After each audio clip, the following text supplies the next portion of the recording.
42 times, y'all. A couple from Maryland was shot to death in their bed on Sunday morning, and there were 42 spent shell casings at the scene, and the suspect is still at large. Authorities called this a crime of anger and rage, and I couldn't agree more. The two victims who were found deceased were 33-year-old Cremia Baker, who is a single mom, and 34-year-old Sean Lang. Reportedly, all of Cremia's children were home at the time of the shooting, and they are all reportedly under the age of 13. They thankfully and miraculously survived. After the shooting, it was said that the children hid for hours. Based on what the children told authorities, it is believed that the shooting happened at around 1:30 in the morning. The children hid in the home, I believe in a closet, until the morning hours when it was safe, or they felt like it was safe for them to try to figure out what had just happened at their home hours before. I'm assuming they heard the gunshots and then got scared and hid. Reportedly, one of her children found his mom and Sean in bed, and both were deceased. The children then called authorities at around 7 a.m. Authorities didn't say what type of weapon was used, but reportedly all of the spent shell casings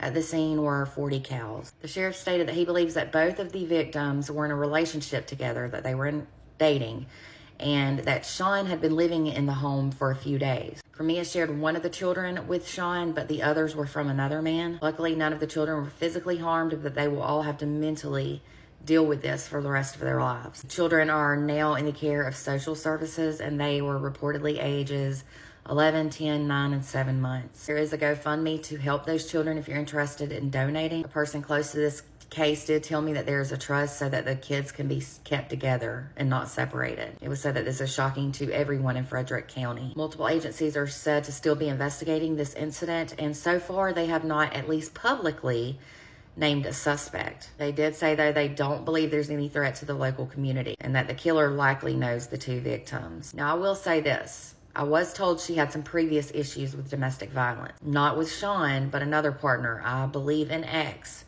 possibly the father of the 3 other children that she's got. In fact, she set up this GoFundMe to help her pay for an attorney. So I'm assuming this is the dad of the other 3 children, according to what she says. It says, I'm a domestic violence survivor. This past year has been the most difficult, heartbreaking, and challenging year of my life. From surviving the pain and anxiety caused by physical abuse and emotional abuse, I can't even completely and fully describe the range of emotions.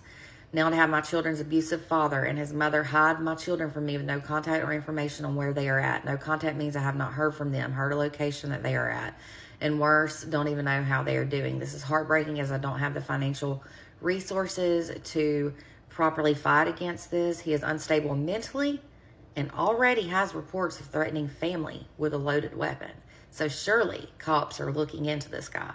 Just that alone, that she made a note that he had made previous threats of gun violence, is enough for him to be looked into. Again, I'm not saying he did it. I'm just sharing with you what she wrote in a previous GoFundMe. Anyone with more information about this case, or anyone who may have security or surveillance camera footage, is asked to call 301-600-3640. Y'all, please share and repost this video, because there is a killer on the loose, and these 2 people, Cremia and Sean, deserve justice. My heart and prayers go out to everyone who knew and loved them, and especially those children who had to go through that. They are unfortunately going to have a long road ahead of them. For more true crime, don't forget to hit the follow button and to visit my website at www.truecrimewithmegan.com. I will also update this case if anyone is arrested, and hopefully they will be, and hopefully soon.